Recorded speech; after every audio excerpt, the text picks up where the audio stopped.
हाय दोस्तों, आप लोग कैसे हैं। हम उम्मीद करते हैं आप लोग अच्छे होंगे। आप सबों के बीच एक बड़ा मज़ेदार चैप्टर त्रिकोणमिति लेके आए हैं, जो कि 10 क्लास में ये चैप्टर ऐसा चैप्टर है जो कि बेहतर तरीके से पढ़ने के बाद इंटर में फिजिक्स और मैथ दोनों में काम आता है। इसलिए आप सबों को हम बेहतर अंदाज से पढ़ाने का प्रयास करेंगे। इतना तो गारंटी है, अगर आप पूरा क्लास को देखेंगे तो देखने के बाद आपको बेहतर नॉलेज होगा और इंटर में भी काम आएंगे। इसलिए कृपया करके आप लोग इन वीडियो को पूरा देखेंगे। चलिए स्टार्ट करते हैं। पहले हम जानने का प्रयास करते हैं समकोण त्रिभुज किसे कहते हैं। इंग्लिश में कहते हैं राइट ट्राइंगल। क्या कहते हैं दोस्तों? Right triangle. बड़ा आसान है डिफिनेशन। जिस त्रिभुज का एक कोण समकोण हो उसे समकोण त्रिभुज कहते हैं। कहने का मतलब, अगर ये सीधा खड़ा है तो कितना डिग्री कोण बनाएगा? 90 डिग्री कोण बनाएगा। जो भी 90 डिग्री का कोण बनाएगा वो समकोण होगा। इसलिए यह कहा, जिस त्रिभुज का एक कोण समकोण हो उसे क्या कहते हैं? समकोण त्रिभुज कहते हैं। जिस त्रिभुज का एक कोण समकोण हो उसे क्या कहेंगे? समकोण त्रिभुज कहेंगे। जैसे प्रैक्टिकल देखेंगे।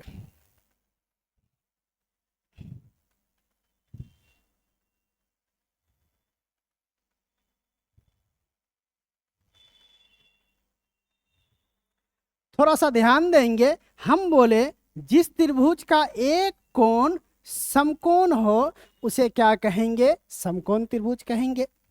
शेष दो कोणों में से प्रत्येक कोण न्यून कोण कहलाता है। ये भी न्यून कोण होगा, ये भी न्यून कोण होगा।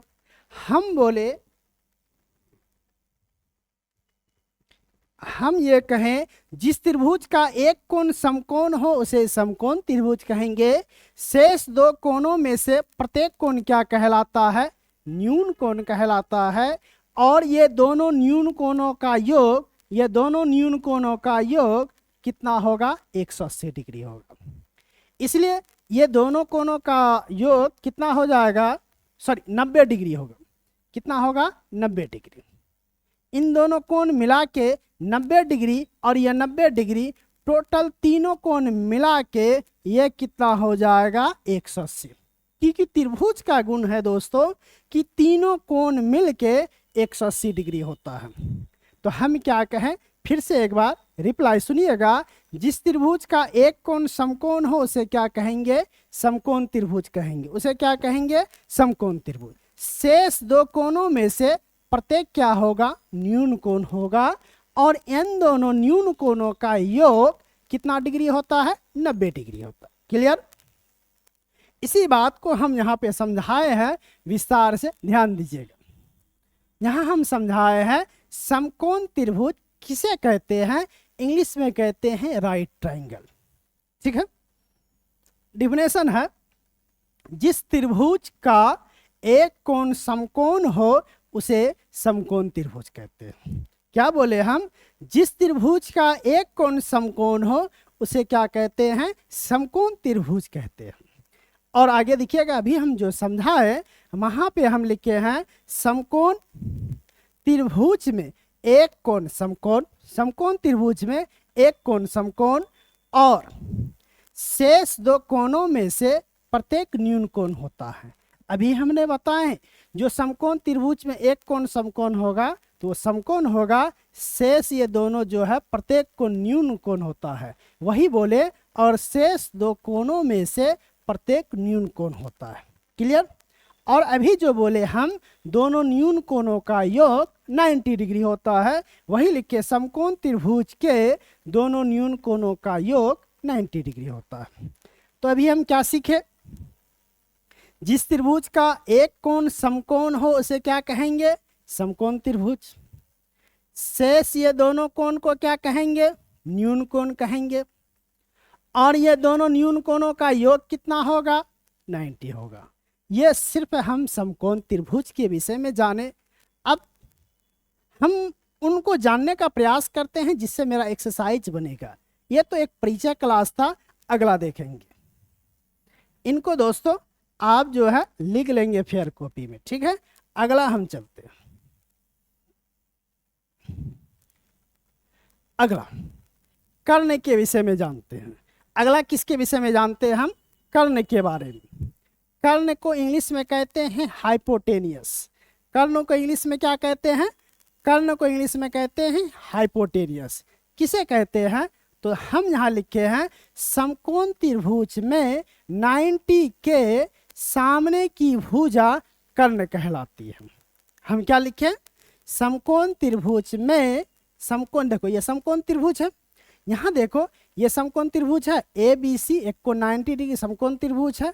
हम बोले समकोण त्रिभुज में 90, समकोण त्रिभुज में ये 90 है, 90 के सामने की भुजा कर्ण कहलाती है, जो तीनों भुजाओं में सबसे बड़ी होती है।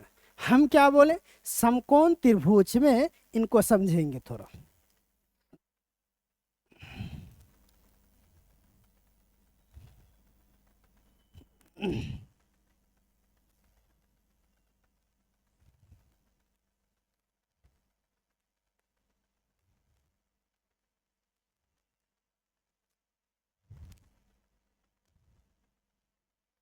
अभी हम कर्ण कैसे में हम बता रहे हैं, हम कह रहे हैं समकोण त्रिभुज, ये समकोण त्रिभुज है, समकोण त्रिभुज में 90 के सामने की भुजा कर्ण कहलाती है। ये समकोण त्रिभुज है, इनके सामने वाली भुजा कौन होगा? AC, तो यह क्या कहलाएगा?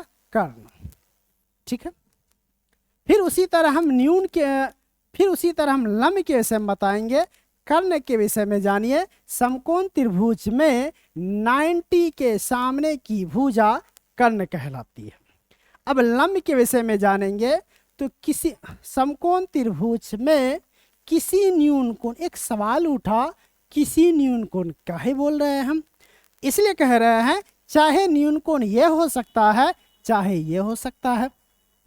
इसलिए हम कह रहे हैं समकोण त्रिभुज में किसी न्यून कोण के सामने की भुजा उस कोण के लिहाजन, यानी ये कोण के तुलना में यह क्या कहलाती है? लंब कहलाती है। फिर से सुनिएगा, हम बोले समकोण त्रिभुज में किसी न्यून कोण के सामने की भुजा उस कोण के लिहाजन लंब कहलाती है। यह डिफिनेशन के मुताबिक हुआ। अब इसको आसानी पूर्वक अपनी भाषा में सीखेंगे। 90 के सामने की भुजा कर्ण कहलाती है, किसी न्यून कोण के सामने की भुजा लंब कहलाती है। शेष जो भुजा बचती है उसको हम आधार कहते हैं। क्या कहते हैं? फिर से ध्यान देंगे, हम बोले 90 के सामने की भुजा क्या कहलाती है? कर्ण कहलाती है। न्यून कोण के सामने की भुजा लंब कहलाती है। शेष तीसरी भुजा आधार कहलाते। इनको हम अभी जस्ट 2 मिनट बाद बड़ा डीपली नॉलेज के साथ सीखेंगे। पहले आपको डिफिनेशन का आईना दिखाते हैं। अभी जितने बात को हम बोले हैं उनको हम समझाते हैं, उसके बाद हम लोग प्रैक्टिकल देखेंगे PBH होता कैसे है। हम लिखे कर्ण, इंग्लिश में कहते हैं हाइपोटेनियस। क्या लिखे? समकोण त्रिभुज में 90 के सामने, 90 के 2 बार हो गया, 90 के सामने की भुजा कर्ण कहलाती है। जो अभी हम बोले समकोण त्रिभुज में 90 के सामने की भुजा कर्ण कहलाती है, जो तीनों भुजाओं में सबसे बड़ी होती है। क्योंकि एक भुजा लंब है, एक कर्ण है, एक आधार है। इन तीनों भुजाओं में सबसे बड़ी भुजा कर्ण होती है। फिर हम लिखे हैं लंब। लंब किसे कहते हैं? इंग्लिश में कहते हैं परपेंडिकुलर। लंब को इंग्लिश में क्या कहते हैं? परपेंडिकुलर कहते हैं। ध्यान देंगे, हम लिखे समकोण त्रिभुज में किसी न्यून कोण के सामने की भुजा उस कोण के लिहाजन लंब कहलाती है।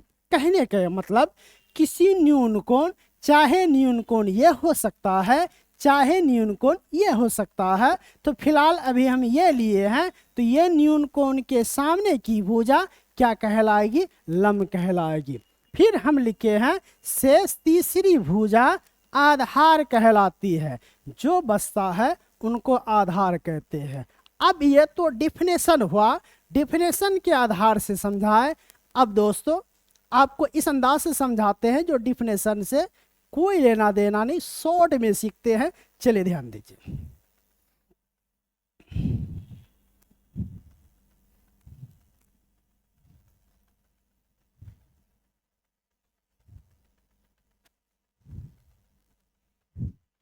देखिए अभी अभी हम आपको बताएं ये 90 है। अभी हम बताएं इनको अगर आप सीख जाते हैं तो आपका एक्सरसाइज 8.1 पूरी तरीके से बन जाएगा। इसलिए इनको बेहतर अंदाज से सीखेंगे। हम बोले 90 के सामने की भुजा कर्ण कहलाती है। कर्ण को इंग्लिश में कहते हैं हाइपोटेनियस। इनको डिनोट जो करते हैं ऐसे करते हैं हम। फिर बोले न्यून कोण के सामने की भुजा पी कहलाती है, जो शेष पी यानी परपेंडिकुलर लंब, शेष तीसरी भुजा आधार यानी बेस को डिनोट करते हैं बी से। हम कहने का मतलब 90 के सामने की भुजा एच, न्यून कोण के सामने की भुजा पी, जो शेष बचेगा बी। और हम बताएं ये तीनों भुजाओं में सबसे बड़ी भुजा क्या होता है? एच होता है। मान लेते हैं न्यून कोण यहां नहीं लेके ऊपर लेंगे। तो अभी अभी हम बताएं कि 90 के सामने की भुजा एच, 90 के सामने की भुजा एच, और हम बोले हैं न्यून कोण के सामने की भुजा पी होता है। अगर हम यहां खड़े थे तो इनका सामने मेरा ये हुआ। जो न्यून कोण के सिर से भुजा बनेगा वो कभी सामने ये भुजा नहीं हो सकता है। जाहिर सी बात है, देखने में सामने मेरा ये लग रहा है। अगर हम न्यून कोण ये लेते हैं तो न्यून कोण, जैसे हम अभी खड़े हैं आपके पास, आपके सामने कैमरे के सामने खड़े हैं, तो हम बोले न्यून कोण, मान लीजिए हम न्यून कोण है, न्यून कोण के सामने की भुजा पी होता है। तो आप लोग सामने हैं तो पी आप होंगे। अगर हम मुड़ गए इधर तो हम बोलेंगे न्यून कोण के सामने, तो पी ये होगा। यानी ये कहा न्यून कोण के सामने की भुजा पी कहलाती है। तो न्यून कोण जो है अभी मेरा ये है।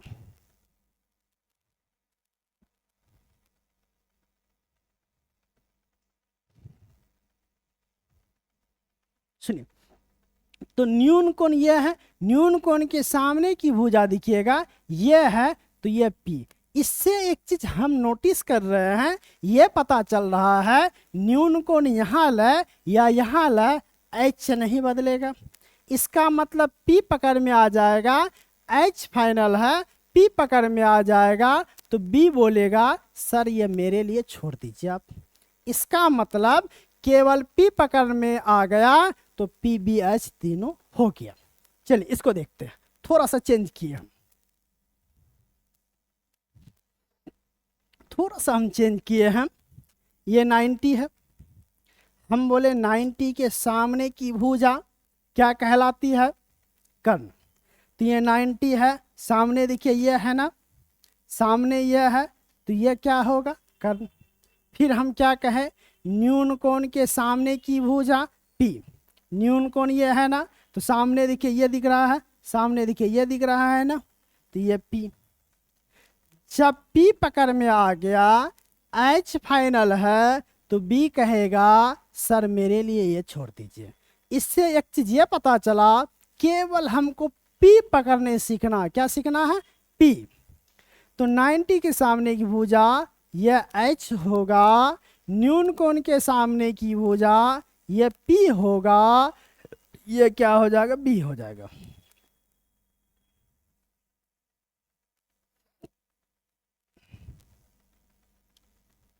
अगर हम इनको और हम पलट दिए तब देखिएगा ये 90 है।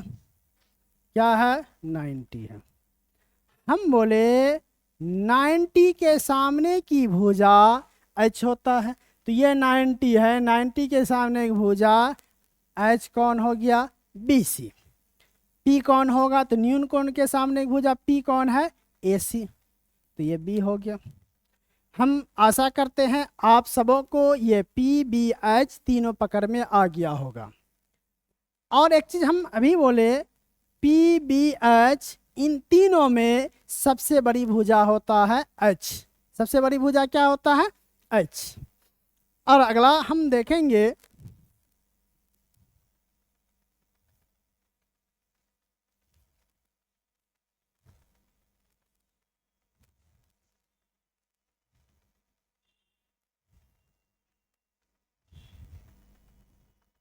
सुनिए, ये बड़ा इम्पोर्टेंट है, बहुत ऑब्जेक्टिव बनते हैं। हम पहले ही बताए हैं, मेरा क्लास बशर्ते आप शुरू से अंत तक करेंगे तो आपको काफ़ी डीप नॉलेज होंगे और समझ में आएंगे।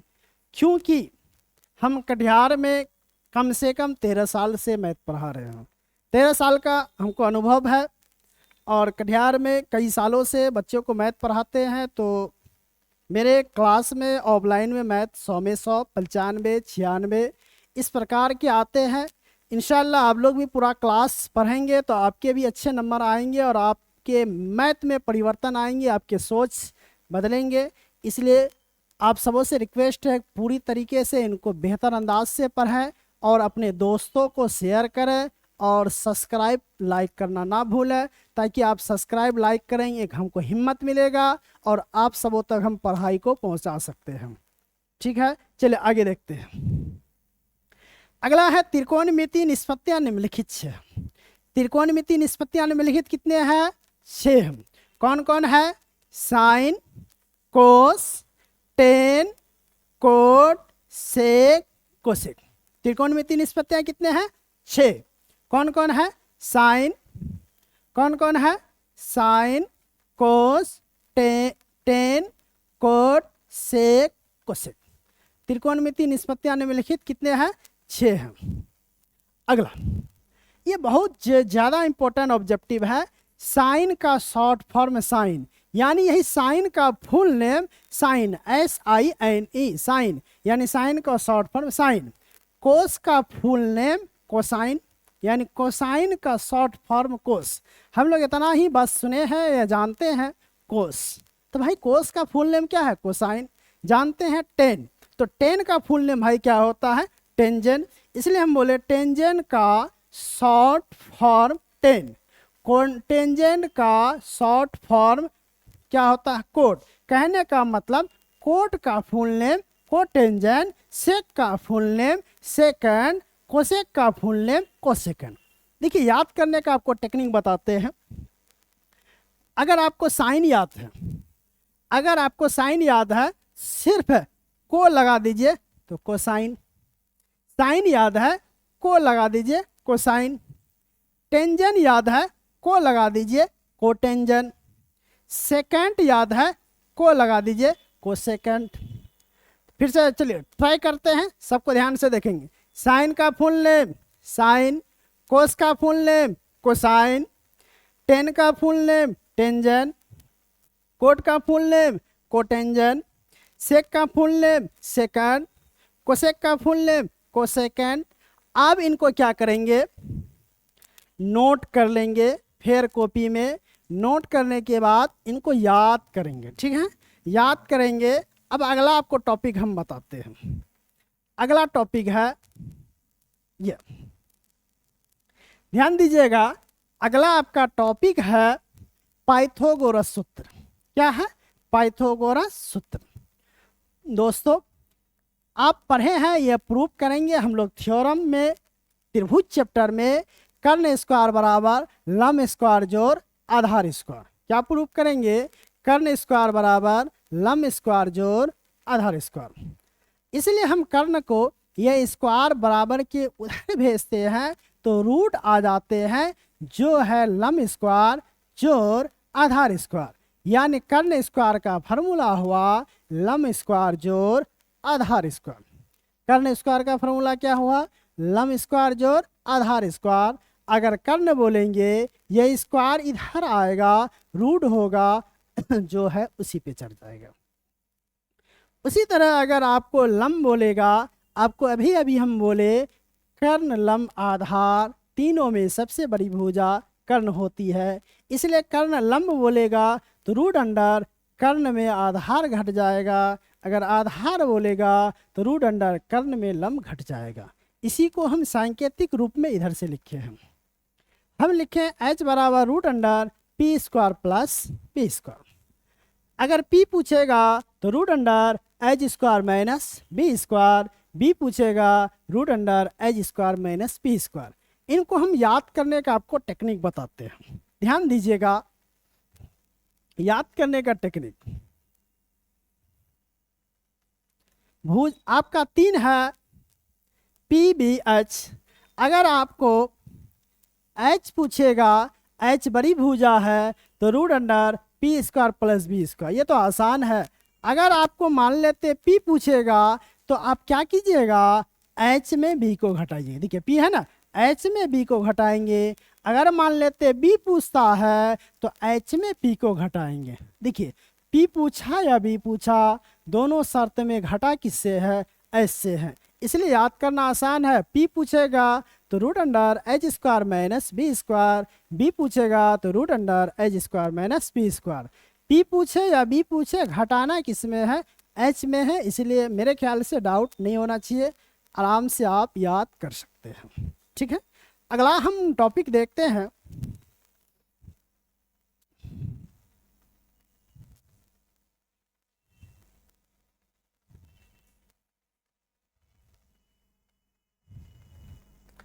अब आते हैं हम सबसे ज़्यादा मज़ेदार, जिससे मेरा एक्सरसाइज बनेगा और आगे भविष्य में भी काम आएगा, प्रमुख सूत्र।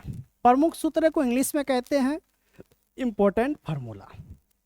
सुनिएगा, पहला हम लिखते हैं साइन थीटा बराबर P by H. Sine theta का फार्मूला क्या होता है, पी बाई एच।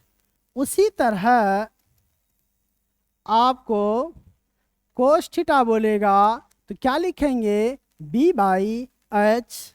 तीसरा टेन थीटा बराबर पी बाई डी। थोड़ा ध्यान देंगे, अगर ये आपको 3 याद है तो 3 आराम से याद हो सकता है। साइन थीटा को हम बोले पी बाई एच, तो कोस थीटा को b by h, tan theta को पी बाई बी। 3 याद है, 3 आपको याद होंगे, इनको ध्यान से सुनेंगे। साइन का उल्टा होता है कोसेक। साइन का उल्टा क्या होता है, कोसेक। तो कोस का उल्टा क्या होता है, सेक। टेन का उल्टा क्या होता है, कोट। तो साइन का उल्टा, फिर से मेरे साथ बोलेंगे आप लोग, साइन का उल्टा कोसेक, कोस का उल्टा सेक, टेन का उल्टा कोट। जब इसका मान उलट साइन का उल्टा कोसेक है तो मान भी हम उलट देंगे एच बाई पी। कोस का उल्टा सेक है तो इसका मान भी उलट देंगे एच बाई बी। टेन का उल्टा कोट है तो इसको उलट देंगे, हम हो जाएगा पी बाई बी। तो क्या बाबू ये 3 याद होगा, तो क्या ये 3 याद नहीं कर सकते हो, आराम से कर सकते हो। यह याद हो गया। अब अगला हम चलते हैं, एक और आपको बताते हैं, उसके बाद नेक्स्ट क्लास कर लेंगे। एक ध्यान से सुनेंगे। अभी अभी हम बताएं साइन का उल्टा कोसेक, कोस का उल्टा सेक, टेन का उल्टा कोट। तो ध्यान देंगे, बड़ा आसान है याद करना। सीधा को उल्टा से गुना करो तो बराबर 1, सीधा को उल्टा से गुना करो बराबर 1। अभी अभी हम बताएं sine theta into cosec theta बराबर 1, sine theta into cosec theta बराबर 1। कोस थीटा इंटू कोस का उल्टा भी क्या बोले, सेक, कोस का उल्टा सेक, इसलिए cos theta into sec theta बराबर 1। टेन का उल्टा क्या बोले, तो tan theta into cot theta बराबर 1। बोलो आसान है या नहीं। अगर आपको आसान लगता है तो कमेंट में जरूर बताएं, यस सर मुझे बहुत मजा आ रहा, आसान है। चलिए ध्यान दीजिएगा, sine theta into cosec theta बराबर 1। अभी अभी हम बोले, अगर आपको पूछे साइन थीटा बराबर सर क्या होगा, तो बड़ा प्यार से एक जो है उनको लिख देंगे। अब ये इंटू है उधर जाएगा, वो क्या होगा, बट्टा।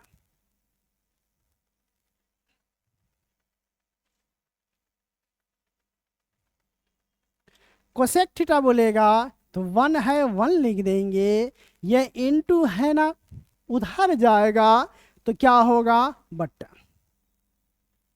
अगर आपको पूछे साइन थीटा बराबर तो क्या लिखेंगे, 1 bye cosec theta, cosec theta बोलेगा तो 1 बाय साइन थीटा। अगला तीसरा नंबर देखेंगे फॉर्मूला, हम लिखा है कोस थीटा, कोस का उल्टा क्या होता है, कमेंट में बताइए, कोस का उल्टा क्या होता है, सबको कमेंट में बताएंगे, कोस का उल्टा क्या होता है, sec. Cos theta into sec theta बराबर 1। तो अगर आपको कोस थीटा बोलेगा तो क्या लिखेंगे, सबको हमको कमेंट में बताएंगे। अगर आपको सेक थीटा बोलेगा तो क्या लिखेंगे, ये कमेंट में बताएंगे। अगला आपका इम्पोर्टेंट बहुत सारे फार्मूला बचे हैं और आपका एक क्लास लेंगे, सब फार्मूला क्लियर कर देंगे। उसके बाद एक्सरसाइज बड़ा मज़ेदार से पढ़ेंगे, मस्ती के साथ पढ़ेंगे। दोस्तों यह आपका वीडियो अपलोड होगा बस 5 से 6 दिन के अंतर अंदर, समय 7 बजे से लाइव क्लास रेगुलर होंगे। उन क्लास में आपको पढ़ाया जाएगा, आपका जो भी समस्या सवाल हो कमेंट के माध्यम से हमको भेजेंगे, हम कमेंट पढ़ेंगे, उनका सॉल्यूशन आपको करेंगे। पहली बात। दूसरी बात, आने वाला 1 तारीख से क्रैश कोर्स पूरा 2 नंबरिया और 5 नंबरिया सवाल का क्वेश्चन बनाया गया है, जिनमें कि 2 नंबर और 5 नंबर का सवाल टोटल आपका 250 बनाया गया है। हाँ, मगर इतना याद रखिए, टोटल 250 सवाल बनाया गया है 2 नंबरिया और 5 नंबरिया सवाल का, जो कि आपका 50 नंबर आएगा इसमें। यह फाइनल है, 50 नंबर जो है उससे आप उससे बाहर नहीं जा सकता है। उसी तरह आपका ऑब्जेक्टिव बनाया गया है, पूरे 15 चैप्टर का ऑब्जेक्टिव जो है कम से कम आपका जो है 500 बनाया गया है। उन 500 में लिख के ले लीजिए आपका